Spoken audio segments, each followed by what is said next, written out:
dia hamil, kalau nggak salah sekitar 6-7 bulan, dan di USG bayinya aman-aman saja. Tiba-tiba itu bayinya hilang. Bayinya hilang? Hilang, jadi di USG itu nggak ada.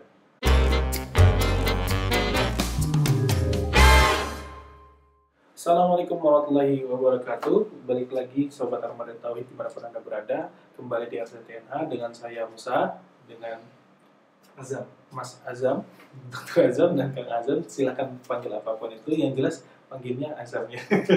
Begitu, oke.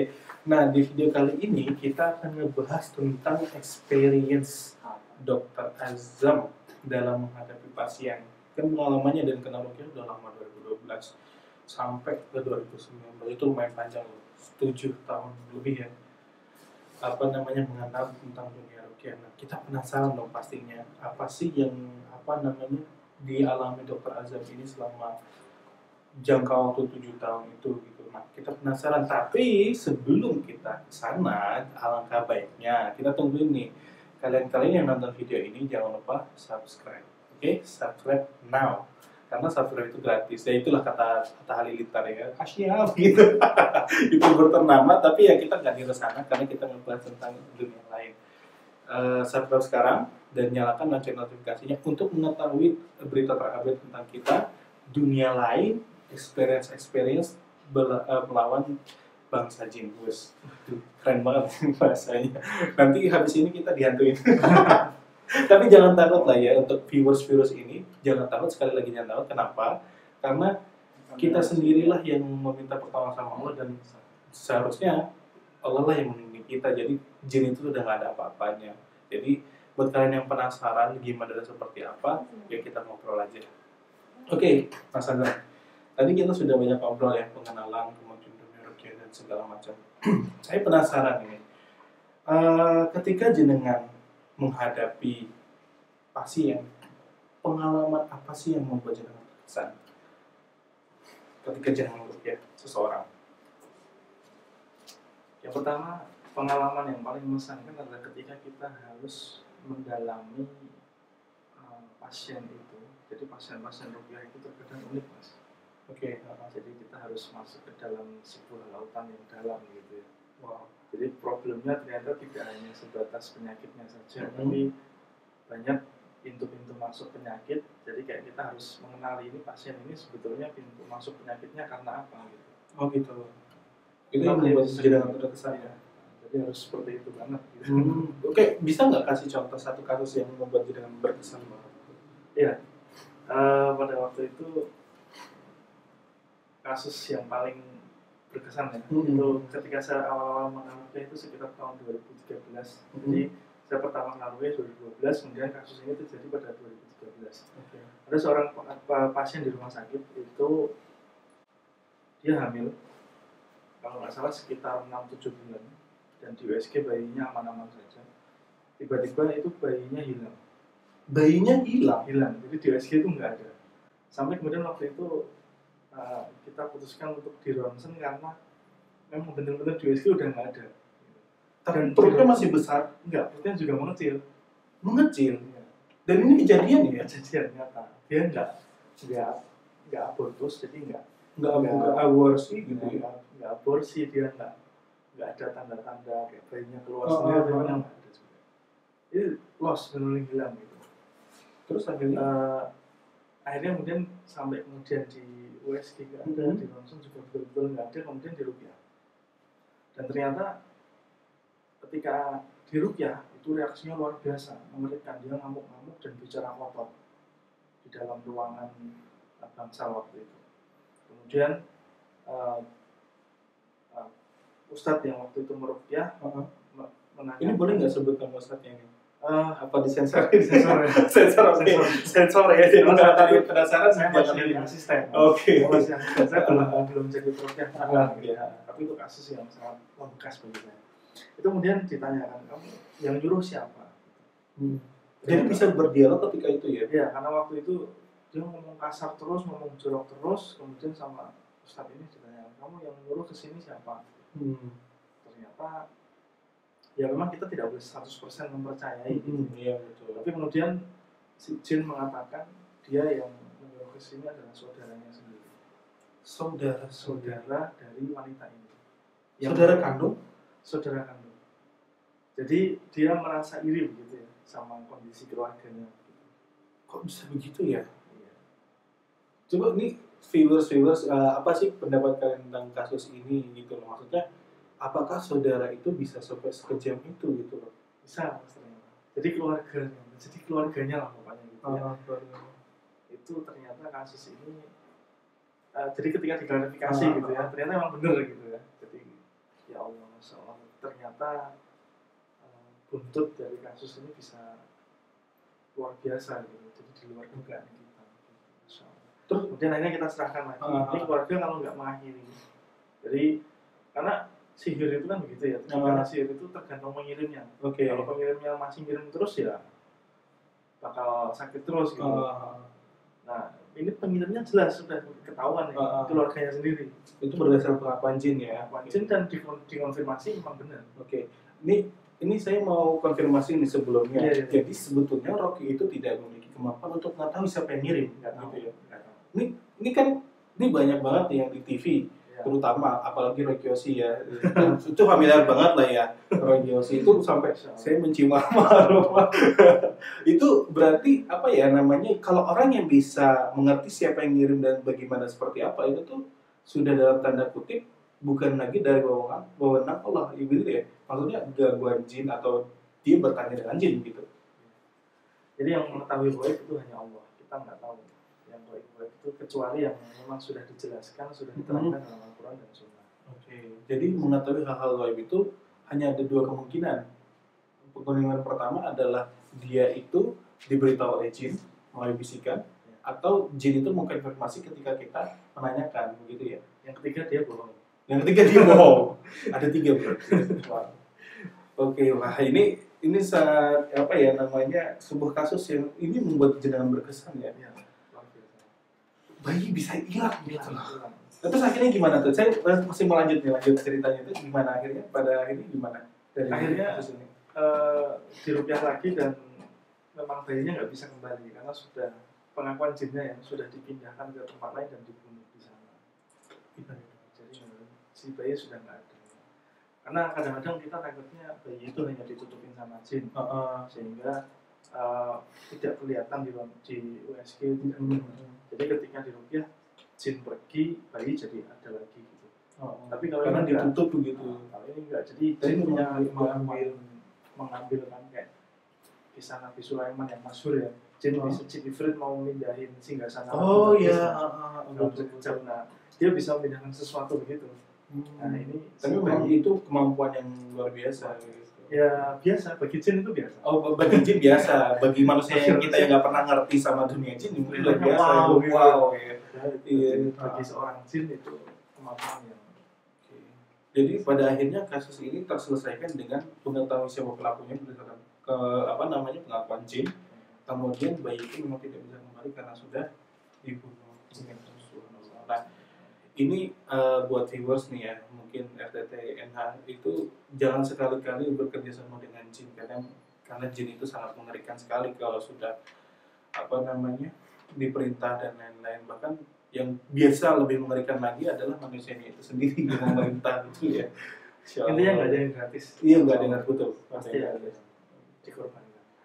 Oke, nah kemudian ini yang paling berkesan. Nah, kita ingin menanyakan sesuatu yang lebih ekstrim lagi.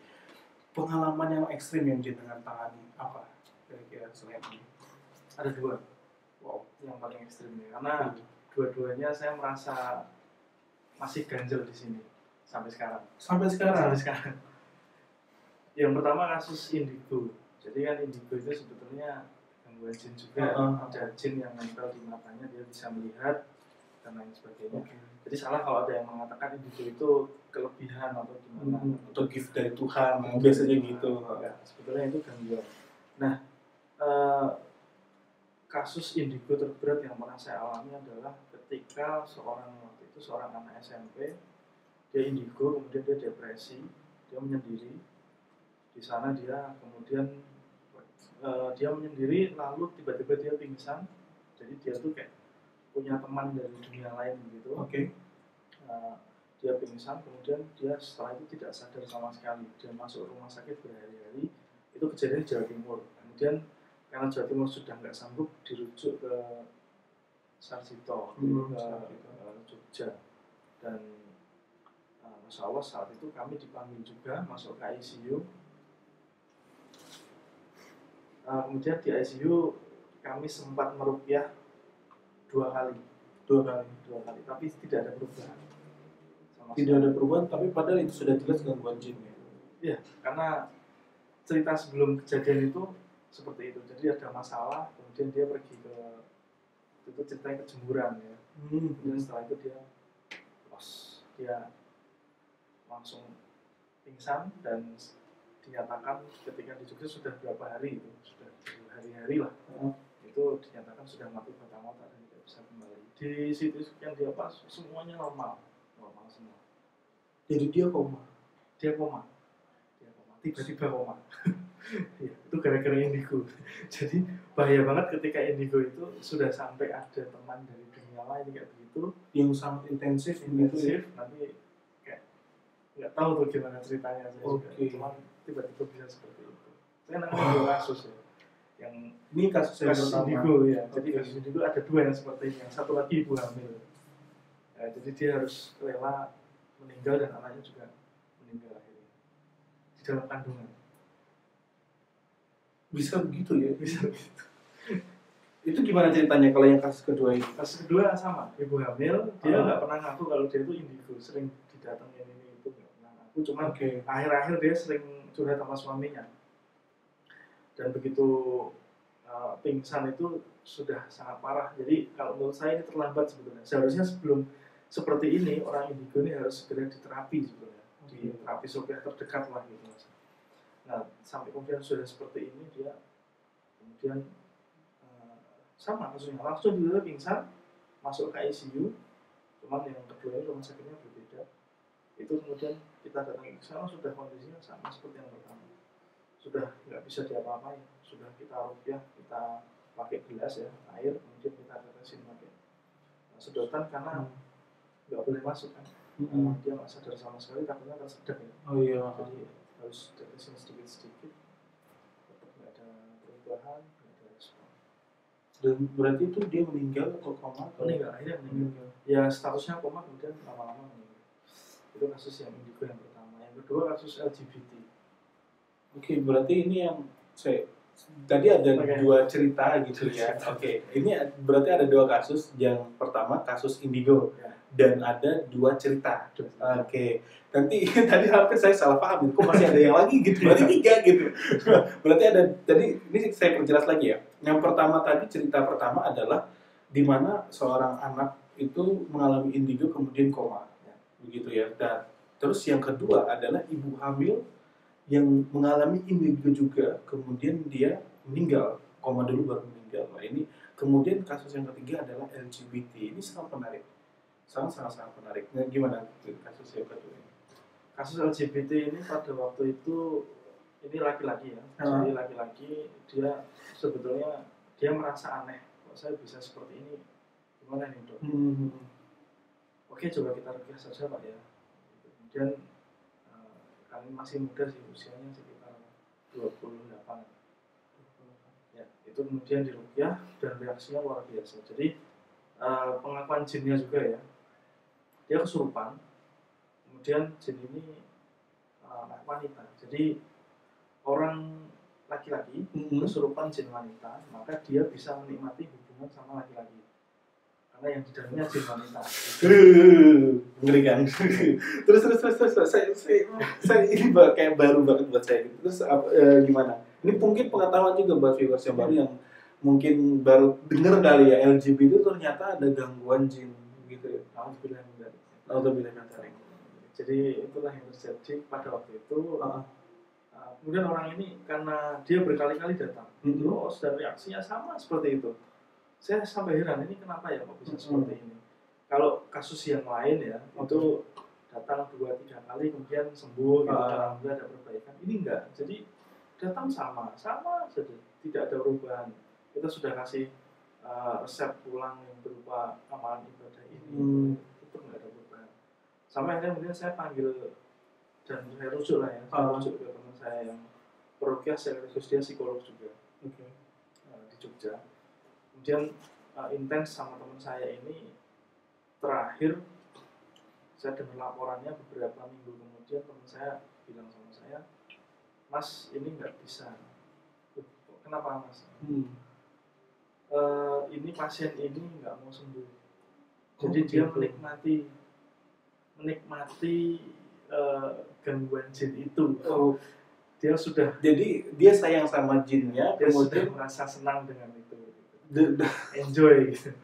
Dan ini kan tahun berapa ini? Ini fresh Pak, 2017 apa ya? 17, 18. Wah, mengerikan sekali. Alhamdulillah. Oke, jadi kalau gitu sudah matang gitu. Karena sudah mentok. Kalau pasien sudah nggak mau sembuh, ya, pasien sudah nggak mau ditanganin. Jadi kita bisa apa gitu? Jadi memang kembali lagi ke poin awal tadi bahwasanya ruqyah itu bukan tentang siapa yang meruqyah gitu ya, tapi bagaimana Anda pasien klien itu mau sembuh begitu. Jadi percuma saja mau datang kemanapun tetap nggak akan ada perubahan kalau kita sendiri yang memang tidak mau sembuh gitu. Luar biasa ini. Saya sampai ngeblank nih.